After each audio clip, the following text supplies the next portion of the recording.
Yeah, now, stand and cheer for your Talking Basketball Podcast. Hello, and welcome to another edition of the Talking Basketball Podcast. I am Mark. I am Paul. And we're doing this slightly differently today. We are. I am coming from the lunchtime Chichester car park studio. You're in the mobile studio. Yes, the mobile studio, getting strange looks. Wow, that's not unusual for you, is it? No. A man in a British car park, sat on his own. People are going to ask questions. Yeah. Oh, I'm not on my own. There's lots of people around. Wow. Anyway, Mark, what a moment in the NBA Cup. Yes. What a moment. Which moment are you referring to? All of it. All of it. It's He has knocked it out the park. Silver's knocked it out the park. Yeah, I'm loving it. He really has, and it's I think what's nice is that even the people who were I don't get it or what's the point in it, for some reason they've all suddenly got on board. As soon as you put that little image up and it says quarterfinals, semi-finals, finals, and they made everyone walk past the cup. Did you see that when they were coming in? Yeah, I'm glad you mentioned that. That was brilliant. I love that.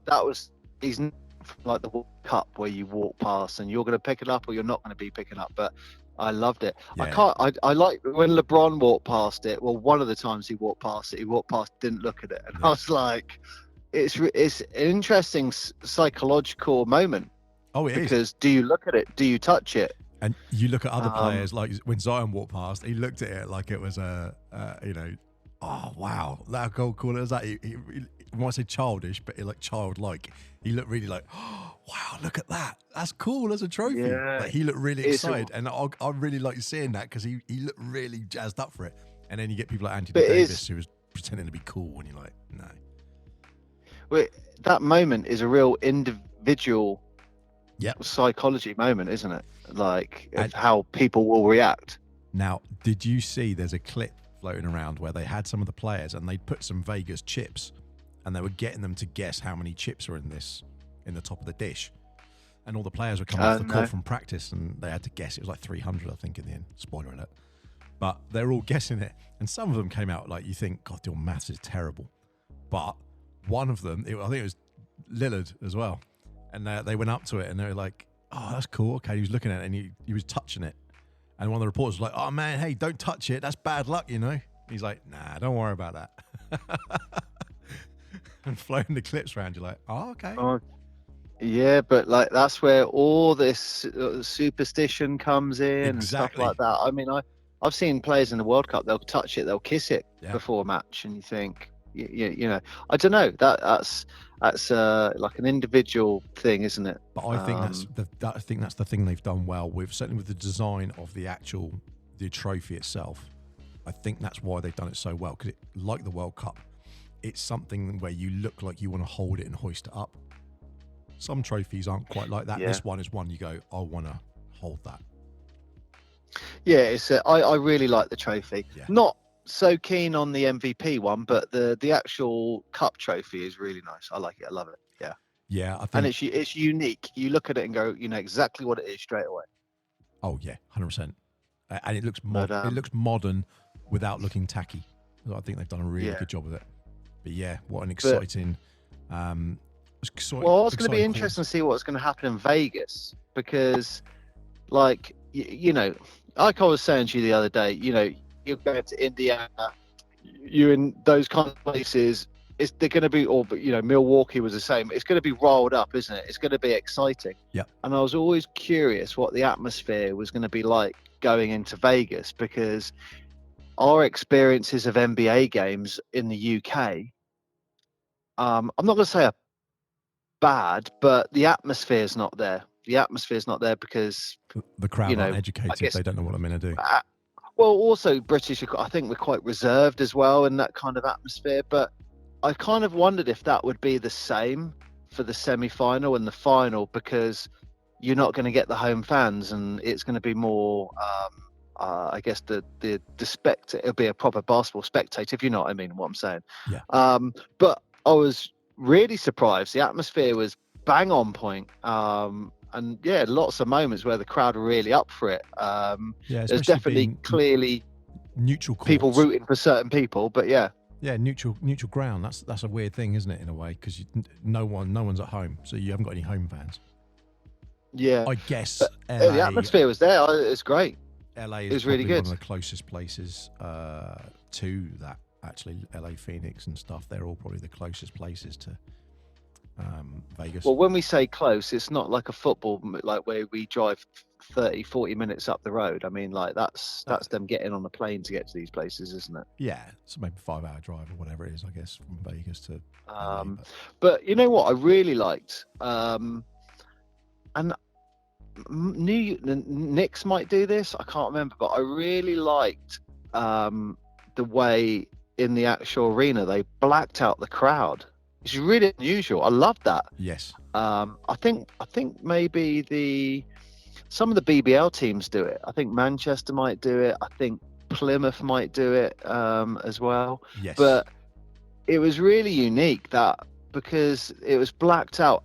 One of the things I really liked, I don't know if you saw it, was when someone shot a free throw or something like that, and it went in. This light went up, like throughout the crowd. Yes. Yes. Like from the court up out. Yeah. Sense. The light show that they put on. I mean, it's Vegas. You kind of, I suppose, in hindsight, I expect something like that. But it was. I loved it. I thought that really knocked that out of the park. That done. That with the atmosphere and the court and stuff like that. So it was great. Yeah, they definitely did that whole the splash effects, and it wasn't tacky. But, you know, I guess the thing is with Vegas, it's easy to forget they've been hosting, you know, title boxing fights and MMA sort of stuff for decades now. That's, you know, they're not new to doing a spectacle, but doing it on that scale indoors is probably something slightly different, perhaps. Yeah, and I can't help think it's a very big showcase of, look what happened if we had the Las Vegas poker chips, or whatever they'd call them, Las Vegas, I don't know, if they had an NBA team. I mean, it's a real showcase of this is what it'd be like. Oh, yeah, 100%. But that is the matter of time, isn't it? Yeah. And the other thing that really stands out in this tournament for me, and I mean, this is a nice little segue into the semi-final, is I can't help think that rather having a series of, like, you know, best of 7, this one game winner takes all is changing everything, because you're getting unexpected teams like the Pacers advancing all the way to the finals, because every game is a game 7 rather than a 7-game series. And I love that. It's that's where, like, the equivalent in England, where you have the FA Cup, where you get a non-league football team taking on a Premiership team, because they've advanced that far, because anything can happen in one game of basketball or one game of football. So that's what I really like. Multiple encounters with a team, aren't they? And they're used to encounters at home and away. And now it's suddenly, this is just one shot. And there's loads of examples of 7-game series like that, where the underdog wins the first game and go, whoa, what's just happened? But then the team that's usually advances will go, oh, right, we still got another 6 games, it's fine. And that I always completely removes that. I always think of the Magic in Toronto, because that was the year Toronto won it. And the Magic got the first game, and everyone was like, wow, where did that come from? And then the next 4, Toronto just flattened them. And it was just, oh, yeah, we're in the playoffs now. It was basically just went, oh, we just changed the gear. And then the next 4 games, Orlando didn't get a look in at all. But I mean, that's this one game 7 is, you know, knockout basketball. It's just making everything a bit more. It's just making it a bit more interesting. It definitely looks, from a Vegas perspective, like the enthusiasm there is like, right, this looks mental, doesn't it? It looks really good. Well, I saw one of the things from Rick Carlisle, and for those who don't know, Rick Carlisle is the head of the Pacers, the head coach, formerly of the Mavs, formerly of the Pacers, bizarrely. But he was saying, you say it's got a reference to the Mavs. Of course it has. But he was, he's been a very, very successful coach. And he said he finds it really exciting because not only is it given the team something to look for, like the European players like Giannis and that have said, in Europe, people play for cups during the league. And during the season, like there's more than one thing to play for, whereas in the NBA there's not. So it's nice to have something else. But what he was saying was that it actually is bringing elevation in terms of people watching the NBA during the period where it's usually the NBA's quiet period. November, December is usually quite a quiet time for the NBA because football season's about to kick off in America, and American football is bigger than the NBA. It just is. There's more people who support it and more people who follow it and are much more deep rooted. And I think that excitement has an impact on the atmosphere in massively. In the court games. That's what it just seems like anyway. Well, there were teams who were trying to, after the pandemic, if you recall, they were trying to push the season so that it actually started, I think, towards the end of the January, and actually just changed the NBA season. And they were like, "This is our opportunity." I think Mark Cuban was one of those people as well. And the reason is because of TV rights. They'd be able to get more money and they get more coverage if they move the season from where it is now to just after the Super Bowl. They get way more coverage. So okay. Well, it's definitely had an effect, hasn't it? Yeah, it definitely. And I do hope they keep going with it. Well, they've said this is a not one shot and try, but given who is going through, and given I think the disappointment that teams have had, I think this is going to be a fixture certainly for the next 2 or 3 years, and then we'll see where it goes. Yeah, I agree. Right, well, let's go on. Who are we talking about first? Well, you've just mentioned the first one, so why don't you crack on into that game? Did I? Well, so the Pacers and the Bucks. So, since the quarterfinals, I've been rooting for the Pacers, and it's just because I saw them play, and I said this on the last podcast. They just looked like a hard-working team. We saw both those teams play. Yeah, I know. But it was just they surprised me when I saw them. I wasn't expecting just that team unit. They were the team that did the shortest NBA game. That was them. Oh, were they? Oh, that was that was annoying, that one. Yeah, but for me, Giannis was an absolute monster. Yeah. Last night. Yeah.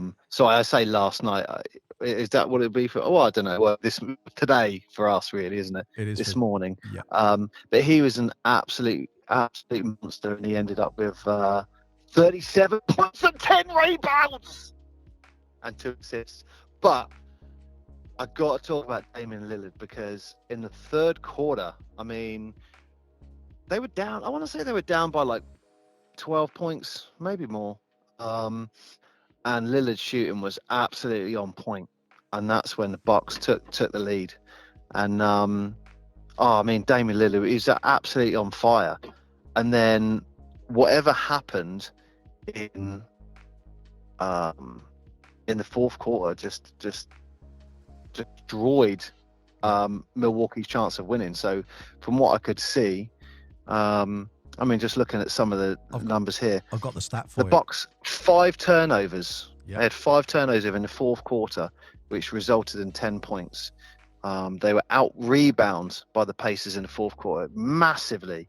That third quarter run that the Bucks went on was a 43-point run that they had in the third quarter. They reduced to 25 points in the fourth. And it just looked like Giannis and Lillard maybe might need a little bit more time to gel together. I don't know. That was just my interpretation. There was some great ball movement, but it just looked like they might need some more time. But yeah, Giannis was one of my favorite players in that game. He's just absolutely fantastic. But Halliburton. Halliburton obviously is stealing the show at the moment. The Pacers there. He did. Well, he did on paper. He did on paper. So Halliburton, he had 27.7 rebounds and 15 assists. You must look like a Me saying lunatic. it like that in a car park, I Yeah. get a lot of weird looks. But who cares? He deserves it. He deserves it. But you know one stat that I don't think's talked about? 0 turnovers Yeah. by Halliburton. So, yeah, and Which is good. His average is like 25 points, 3 rebounds, and 0 turnovers, something like that. Which is I got to ask you what you think of his shot. It looks like a kind of a rushed shot, but it's yeah. It's weird. It's every now and then his footwork is just, it just looks odd. I don't know what it is, but his right foot just goes really ahead. Yeah. I don't know. It's unique, but I don't know. I'm not. Look at Steph. Steph Curry has got a really odd shot. He throws almost like he flings the ball up really quickly. It's not a particularly pretty shot, and yet he's arguably the best shooter the NBA's ever seen. So, you know, Essentially, yeah. Well, yeah, probably, yeah. But I would for say, me, go for it. I mean, the Pacers. You were saying about Halliburton.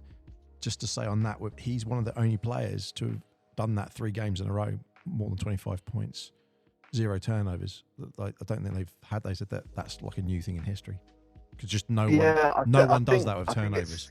And we did celebrate LeBron getting his 5,000th turnover, didn't we, recently? Yeah. Well, I think it's a record that might go back to the 70s or something like that. Yeah, it's an old since they started counting turnovers. But for me, I mean, Halliburton was absolutely huge. But personally, Turner, for me, yeah, he was just there all at the right times. Like, for example, there's moments where Halliburton threw up. I was just about to say air ball. I don't think it was an air ball. No, I think he missed a shot, and he was there. Turner, bam, in, dunk. Turner seemed to be there at all the right moments, and he ended with 26 points and 10 rebounds. Well, if you think the Pacers, they had maybe that Pacers had 5 players who were on double points, and the Bucks only had 4. And therefore, the Bucks were the main ones. It was, you know, Giannis, Dame, Middleton, and I think Brooke Lopez as well. But like, that was it.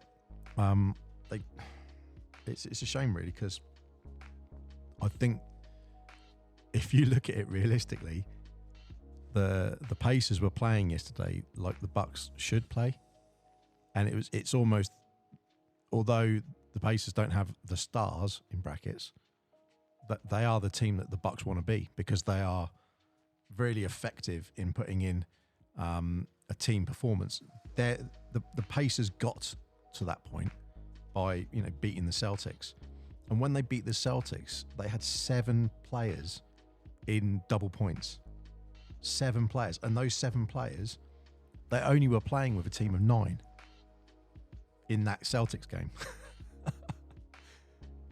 So you can imagine the amount of minutes that people had. Everyone's getting like between 20 to 35 minutes. Everyone. And everyone's putting in good numbers. It's a whole complete team effort. Then you go forward and you play the Bucks. It's the same thing again. And the Pacers to the Bucks coming off the bench, 43 to 13. That's the difference between the 2 benches. Yeah, it's massive. That is massive. As soon as the stars come off for the Bucks, it just drops off a cliff. Take those 4 I could be out. wrong. I could be wrong here, but I think the Bucks mainly had about 8 players working. I think. I mean, there was another 2 guys who came in for like 1 minute and 4 minutes, but generally you had 8 guys working on the court. Yeah. Whereas the Pacers, it looked like a bit of a wider spread. Everyone, like a lot more even the bench players were in double digits and stuff like that. So that brings us onto the other game that was played last night. The Lakers taking on the Pelicans. Now, look, Mark, this was the absolute, you've got to say it as a blowout, right? Yeah. 133-89. Yeah, I mean, and, you know, I don't think I'd ever say this, but LeBron James just 30 points, 5 rebounds, and 8 assists. Yeah, that was pretty special, wasn't it? That's a pretty special Yeah, performance. that was a great performance from him. And look, you got to say that he scored 30 points in 22 minutes and 32 seconds. I think that warrants a only round of played- applause.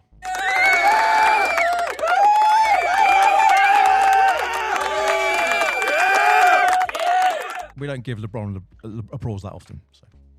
Well, he only played 6 minutes in the third, and he didn't play in the fourth altogether. And the other stat, which I really like, is the contribution stat when that player's on the court. And for LeBron, he was a plus 36 whilst he was in the game, and it was a plus 8 whilst he wasn't in the game. Plus 36, jeez. That's how. That's the stat that makes you say how much better your whole team is, effectively. That's a huge contribution. But I mean, look, from the rest of the team, look, Reeves 17 points, Prince 15 points, Russell 14 points, and Davis, he had a fairly good contribution with 16 points, 5 rebounds, and 5 assists. Well, it's nice to see him doing something. I'm still not convinced by him at the moment. He's never been consistent enough. But you know, they have won a chip. He's doing all right. He did all right last night. They got through. And in the contrast, you got Trey Murphy, the third, 14 points, 3 rebounds. Zion Williamson, 13.2 rebounds. And that's pretty much the contribution. It's them. Harsh to say, but I've never heard of Trey Murphy the third, and it's no disrespect to him. But well, he's got an amazing name, Mark. that is a great name. So but it is a great name. They had. I was surprised how few rebounds Williamson had. Yeah, he's a big guy, isn't he? Because he's explosive in and around the basket. So to have 2 rebounds a whole game. But how many points did he get again? I was a little surprised by that. 13 points. It's not. It's not for a lack of effort. It wasn't for a lack of effort that they lost. You know, the Lakers just were absolutely on fire, and they outscored them by 30 points, 3-point range. They dominated on the boards. Throttled Ingram quite a lot, and he was a big scorer when they were playing previously. And when they played the Kings, I think he was like 30 points or something. And I think Zion was about 10, 15 points as well that game. So 13 points for him. This game's not pretty, that different maybe. I would just expect him to get a few more points. I don't know why, but I just expect more from him, I guess. But Ingram clearly he wasn't even double digits, I don't think, on this game. Well, I think championship quality ouch. They exposed them. The Lakers exposed them, and Lakers have not just shown for this cup, but also for the rest of the season. Like, if you want to throttle the Pelicans, just knock out these couple of guys, and then keep them at bay, and then you can just run riot on them. Because that's 44, 46 point game. That's 40. Wow, Mark, you should be an assistant coach. That's so easy. Listen, if Greg take out this guy and get Greg Popovich, get him to give me a call. I'll take over the Spurs. Sure. What number should he call you on? He can call me on 0800. Never mind your business. It's 07. It is 07. That's right, and that's where it ends. 7. No. Okay. No, it's not the old phone number. It's not the old phone number you used to give out to people. One of those. I think that was funny. That still haunts me. It was funny. It wasn't funny. Well, and the other thing I just want to touch on briefly, which I really respected LeBron for saying, was after the in the press, he brought up the Las Vegas shootings, and he gave his opinion on that, and can only respect someone of who's idolized and stuff, and he's got a platform for people to listen to highlight where he thinks there should be change. So that was just one of the things that I did notice with noted on LeBron, and just I just respect him for having his view on that. But now the Lakers are in the final against the Pacers on Saturday. Yeah, that's really, really good, isn't it? It's really, really exciting. You're going to jump on the bandwagon, yeah? I've got to stay with them. I backed them to get this far. I just think LeBron you're wants on the Lakers bandwagon, yeah? No, I'm definitely not on the bandwagon. They're the ones I think will win. I think LeBron wants it more than anyone else. I think he wants it. He wants his name on it. He wants to be the first person in history to pick that up and touch it and have his name on it. And if he wins that, if they win that, he wins the MVP. There's no question. So then he gets... Oh, yeah, easily. Then he wins an MVP and he wins a trophy. Two things that here's a stat that he can't have against Jordan. So that's one stat that he'll have above him because he won't get those other 2 rings. So it's you know. Jordan might come out of retirement again just to say, right, I'm going for the cup. Might happen. Unlikely. And they become the oldest player. Another stat you can get. But no, look, you're looking at the history. The Lakers have won 17 NBA championships. I mean, I know some of them are like with the Minneapolis Lakers and stuff like that. But the Indiana Pacers, Mark, have got 0 NBA championships. Yeah. And they've only managed to get to the NBA championship finals on one occasion. And that was in 2000. And in the finals, they lost to the Los Angeles Lakers. So there's a bit of history there. So I think there's a little bit of romanticism if the Pacers do win it.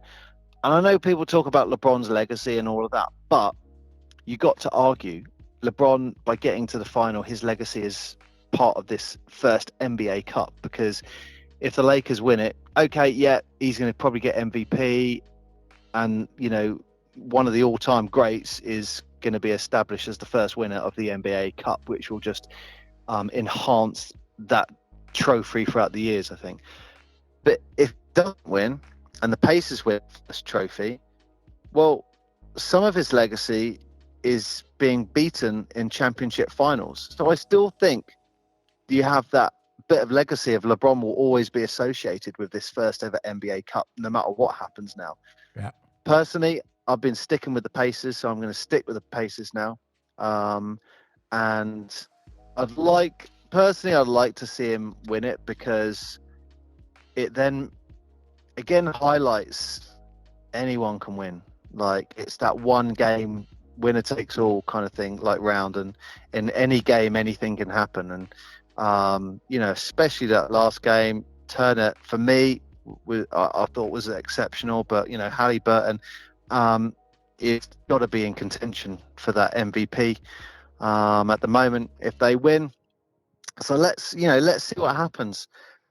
Let the dice of the NBA Cup get rolled, and let's see where the cards land, so to speak. It's exciting, and regardless of the result, in many respects, it's done its job, isn't it? It's made people excited about what's happening at this point of the season, when, you know, there's people are just warming up to the NBA. I'm like, oh, has it started? Oh, okay, yeah. How many games were we in? Oh, how are they doing?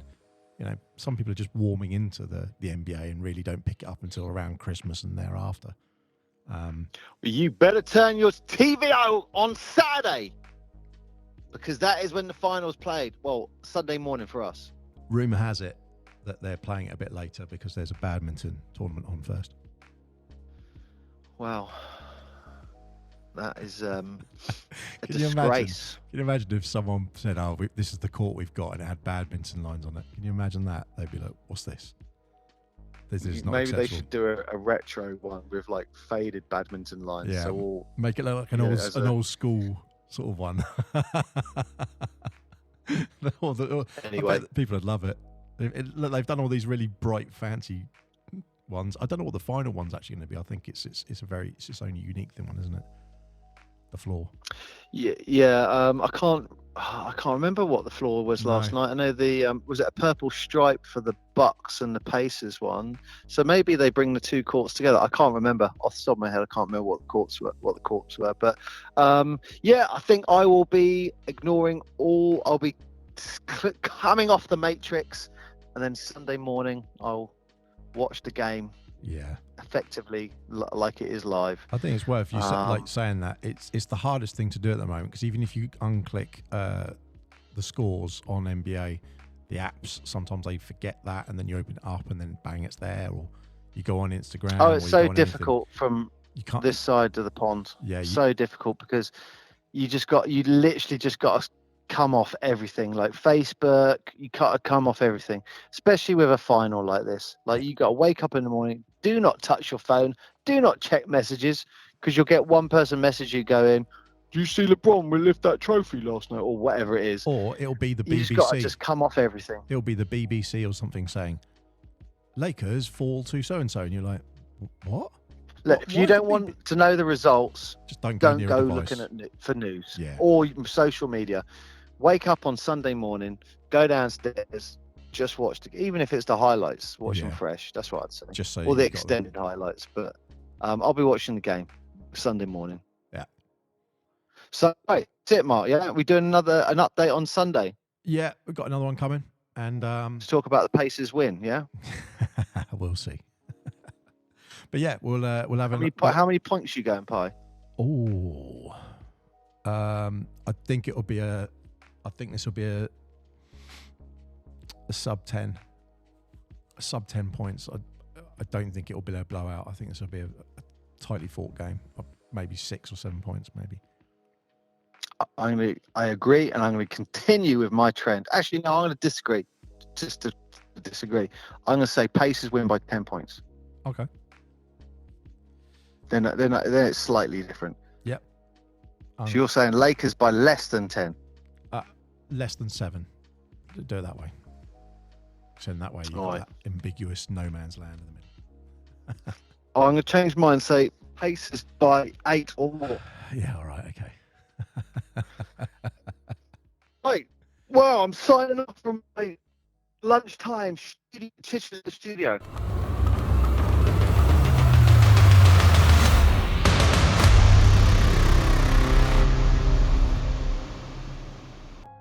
Thank you very much for listening to this episode. That is the end of this part. But do not worry, because coming soon is the second part of this episode, and it will be available soon.